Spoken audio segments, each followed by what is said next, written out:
Dans cette vidéo, vous allez trouver un exemple de corrigé d'un exercice type 2 du bac. Vous avez le lien en dessous de la vidéo sur le lien du sujet et le lien du corrigé. Vous téléchargez le sujet, vous y réfléchissez pendant 20-25 minutes, vous faites le brouillon et seulement après vous regardez la vidéo. Allez, c'est parti. Donc voici l'énoncé. Vous avez ici la question. Faites attention, vous avez deux verbes d'action.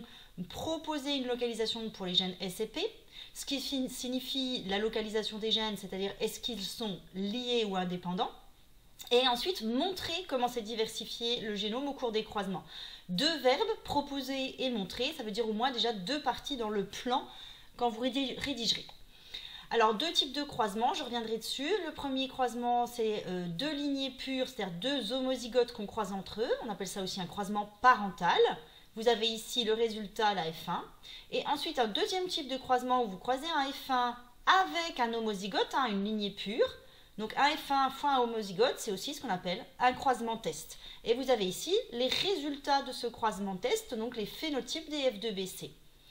Donc alors on commence par une petite intro où vous allez rappeler le nom des deux gènes étudiés et ce à quoi ils servent.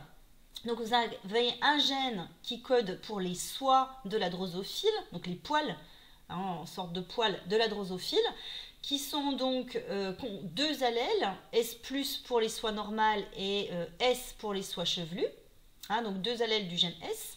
Et vous avez un deuxième gène, le gène qui contrôle la formation des pièces buccales.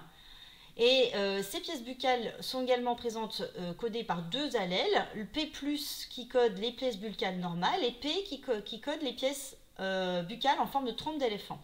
Donc vous avez dans votre intro obligation déjà de mentionner les deux gènes étudiés avec les allèles qui sont présents. Et la problématique, ça va être est-ce que ces deux gènes sont liés ou est-ce qu'ils sont indépendants?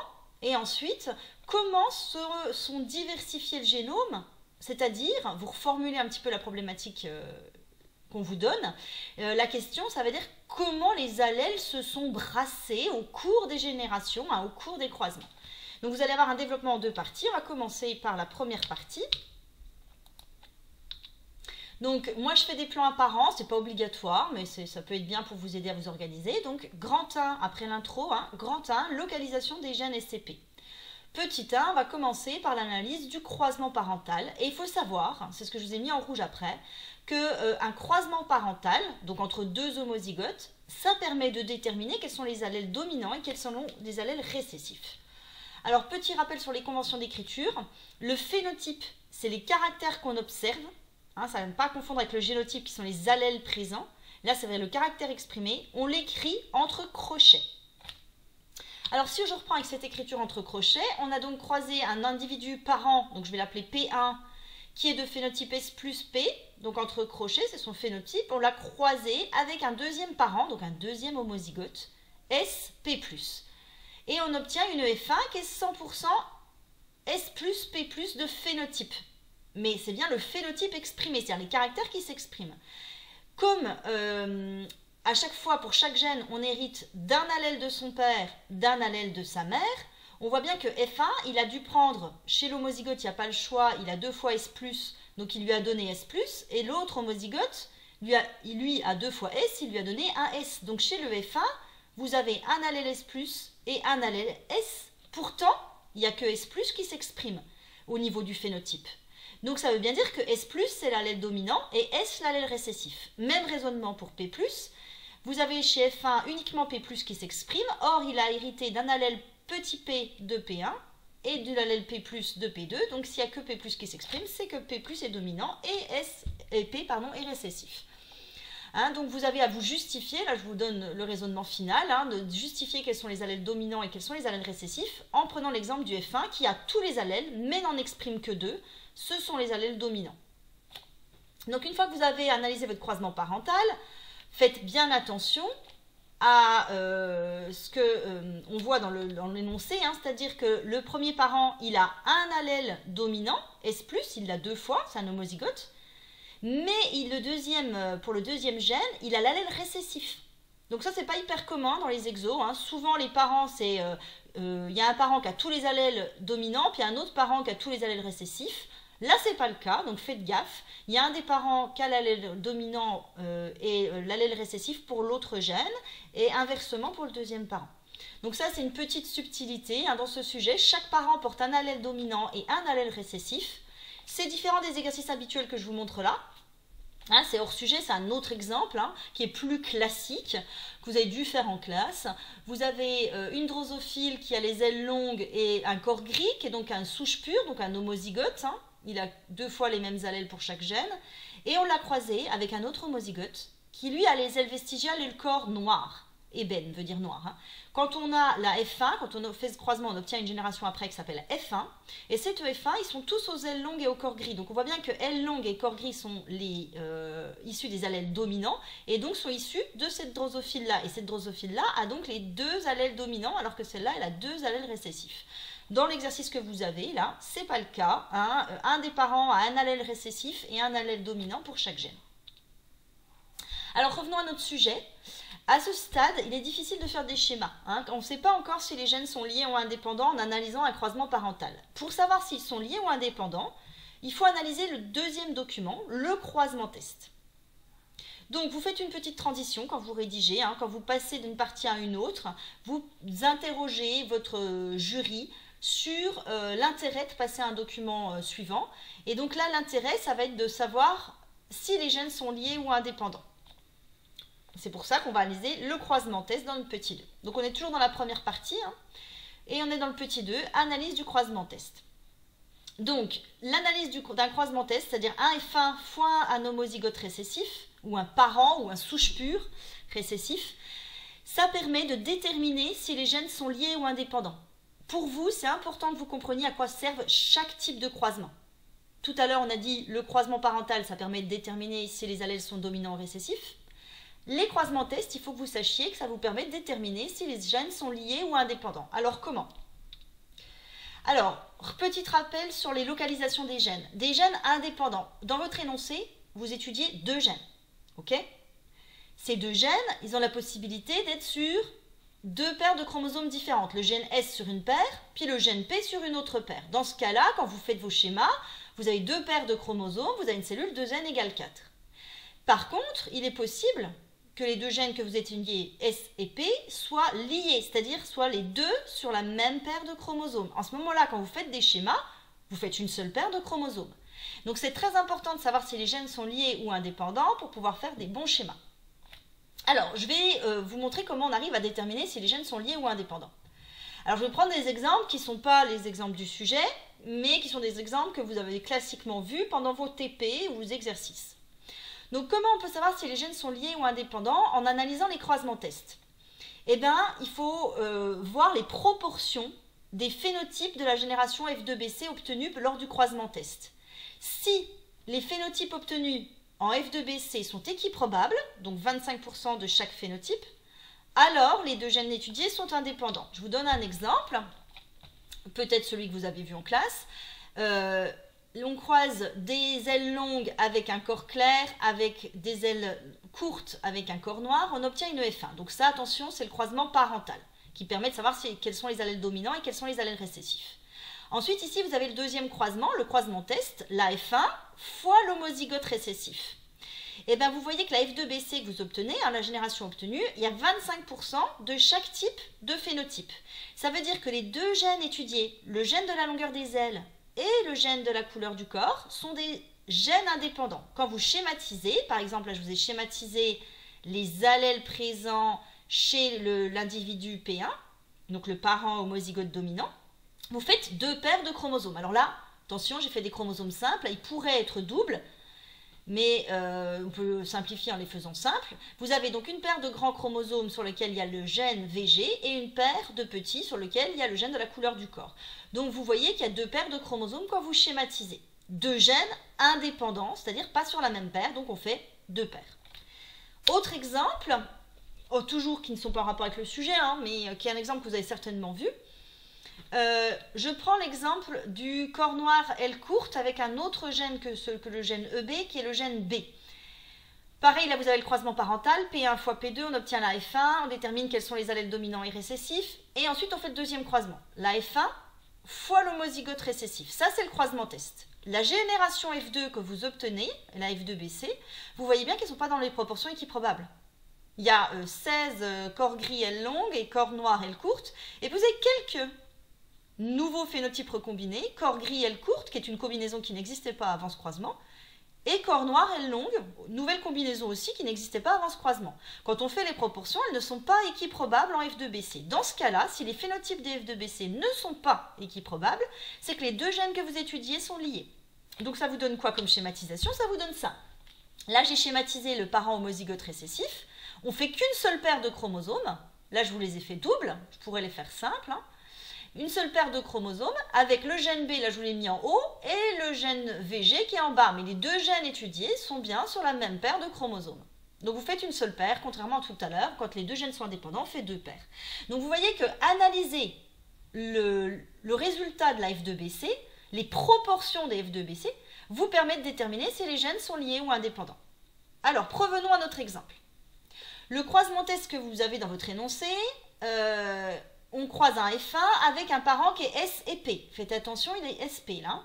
Il n'est pas S plus P ou SP+. Il est avec que des allèles récessifs. À ce moment-là, la génération qu'on obtient s'appelle la F2BC. Vous les avez là. Vous avez deux phénotypes majoritaires et deux beaucoup plus rares. Si on fait les proportions, vous voyez bien que ce n'est pas équiprobable. On en déduit que les deux gènes, du coup, S et P, sont liés. Donc ça veut dire que normalement, vous avez compris, on fait une seule paire de chromosomes quand on fait nos schémas. Les deux gènes sur la même paire. Alors, dernière petite question qu'on va se poser en terminale, c'est est-ce que les gènes étudiés sont sur autosomes, c'est-à-dire chromosomes non sexuels, ou sur chromosomes sexuels, les gonosomes, donc les X et Y. XY chez l'homme et XX chez la femme. Alors, vu que dans les énoncés, il n'y a jamais de différence selon le sexe des individus, hein, les phénotypes sont toujours les mêmes, que ce soit des mâles ou des femelles, que ce soit en F1 ou en F2BC, vous pouvez en conclure que les deux gènes que vous étudiez sont sur autosomes. Alors, toujours on fait une transition hein, là, avec la deuxième partie. Donc, les parents, les F1, les F2BC, c'est-à-dire là, si vous avez trois générations, hein, les parents, les F1, les F2BC, présentent des phénotypes différents liés à des génotypes différents. Et donc, on va se poser la question de savoir comment ces nouveaux génotypes sont apparus, comment se sont diversifiés les génomes au cours des croisements. Alors, grand 2, du coup, la diversification des génomes lors des croisements. Hein, vous pouvez reprendre dans les titres la formulation des questions qu'on vous pose. Montrer que vous avez des titres qui correspondent au sujet. Petit 1, la diversification génétique lors du premier croisement, le croisement parental. Donc, je vous rappelle, c'était un S plus P avec un autre homozygote SP+. Et donc, les F1 sont tous S plus P. Alors, je vous conseille de commencer à réfléchir à faire les schémas. Donc, quand vous avez un croisement, vous avez toujours les mêmes mécanismes. Quand vous croisez un individu diploïde, il va d'abord y avoir méiose chez un individu. C'est-à-dire qu'il faut déjà que ce parent-là produise, si c'est un mâle, des spermatozoïdes, que l'autre, si c'est une femelle, produise des ovules. Et cette production de gamètes, c'est bien la méiose qu'il va falloir faire. Donc, il va falloir que vous schématisiez la méiose du parent et la méiose de l'autre parent. Et une fois que vous avez d'un côté des spermatozoïdes, de l'autre des ovules, eh bien vous allez avoir le troisième schéma, c'est la fécondation pour obtenir vos F1. Donc méiose d'un côté, méiose de l'autre, fécondation ensuite. Donc si on prend le premier parent, je fais une cellule ici, elle va subir la méiose. Alors à vous de réfléchir, mettez des pauses dans la vidéo. Hein. Comment vous allez schématiser les chromosomes ici en début de méiose chez un parent et en début de méiose chez l'autre parent. Donc alors, normalement vous avez compris qu'on va faire une seule paire de chromosomes. Mais faites attention, on est en début de méiose. Ça, c'est une paire de chromosomes simple. En début de méiose, les chromosomes sont bien sûr par paire, mais ils sont doubles.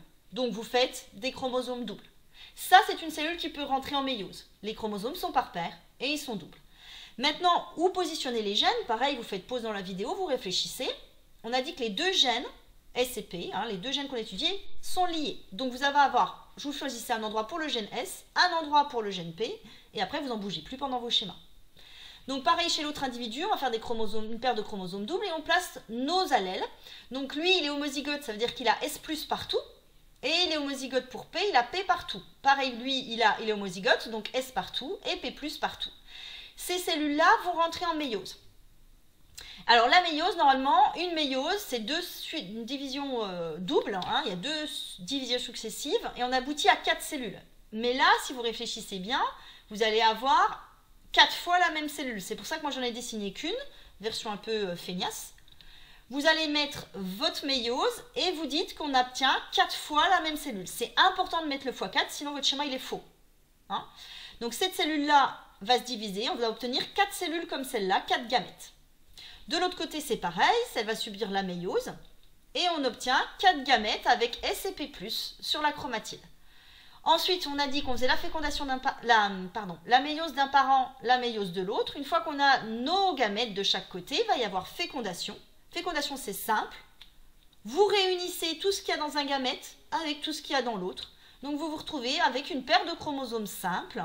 Hein, ce chromosome-là est venu là, celui-ci est venu là. Donc, vous avez S plus P et SP+, c'est votre F1. Elle exprime les allèles S plus P plus au niveau de son phénotype. Hein, ça, entre crochets, c'est le phénotype. Et donc, S plus et P plus sont les allèles dominants, S et P sont les allèles récessifs. Donc, la question, on y revient, c'est la diversification du génome. Toujours faire des bilans qui répondent à votre sujet. On vous demande comment s'est diversifié le génome. Eh bien, vous faites un bilan sur comment s'est diversifié le génome du croisement parental. Ici, on voit que ce qui a créé de la diversité, hein, il y a un nouveau phénotype qui est apparu, S plus P, SP+, hein, le génotype des F1. Eh bien, c'est grâce à la fécondation qu'on a diversifié le génome. Ce n'est pas la méiose qui a fait de la diversité. La méiose, vous aviez S+, qui était lié à P. À la fin de la méiose, vous avez toujours S+, lié à P. Ce n'est pas la méiose qui a fait de la diversité. Ni d'un côté, ni de l'autre. Par contre, c'est la fécondation qui, en réunissant deux gamètes génétiquement différentes, a créé un nouveau génotype. Donc là, c'est la fécondation qui a diversifié le génome. Maintenant, on fait une petite transition avec le petit 2. Maintenant, on va regarder la diversification génétique lors du deuxième croisement. C'est un croisement test, donc un F1 fois un parent qui permet d'obtenir une EF2BC. On rappelle, là je l'ai mis en rouge, hein, qu'à chaque croisement, il y a une méiose et une fécondation. Donc, si on reprend notre croisement, on a un F1 qui va subir la méiose et on a le parent SP qui va subir la méiose. Là, je vous ai fait déjà la méiose simplifiée, hein, parce que je n'ai pas mis toutes les étapes, du parent de l'homozygote, hein, SP. S'il est homozygote, il a S partout et P partout. C'est un début de méiose. Vous avez bien du coup une paire de chromosomes doubles. Prophase 1. On fait la méiose. Télophase 1, on a donc séparé les paires. Télophase 2, on sépare les chromatides. Vous obtenez donc que des gamètes identiques. 100%, vous pensez à faire un petit bilan, hein, 100% des gamètes sont de génotype SP. Donc vous avez fait la méiose du parent. Maintenant, vous faites une pause dans la vidéo pour réfléchir. Il va y avoir méiose du F1. Méiose du F1, c'est parti, on y réfléchit. Donc, il faut reprendre pour ça le croisement 1 pour savoir le génotype du F1. Donc, c'est un S plus S au niveau du gène S et au niveau du gène P, il est P, P+. Mais attention, c'est S plus qui est lié à P et c'est S qui est lié à P+.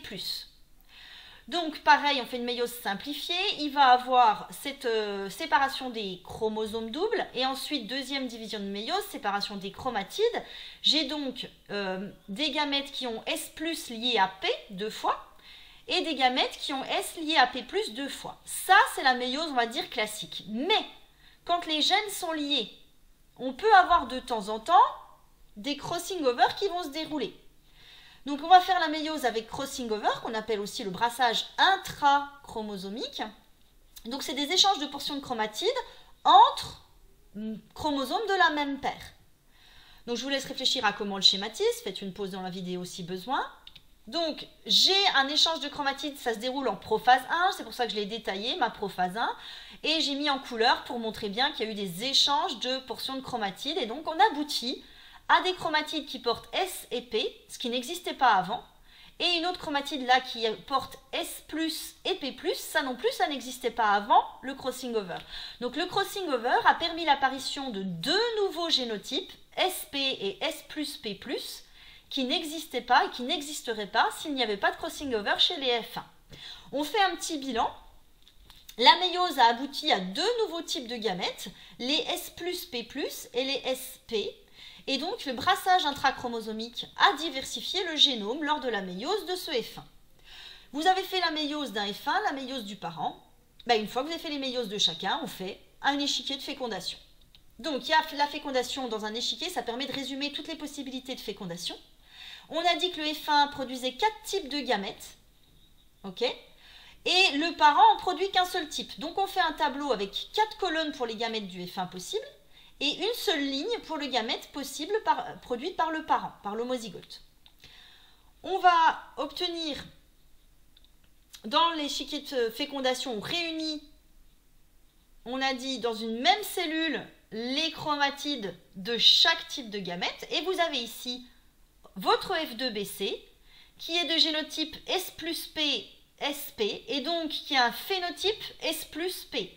Ces gamètes-là sont obtenus avec ou sans crossing over. Donc ce sont des gamètes plus fréquentes que les autres. Pareil pour SP+, c'est des combinaisons qu'on obtient à chaque type de méiose chez les F1. Donc elles sont en fréquence plus abondante que les autres.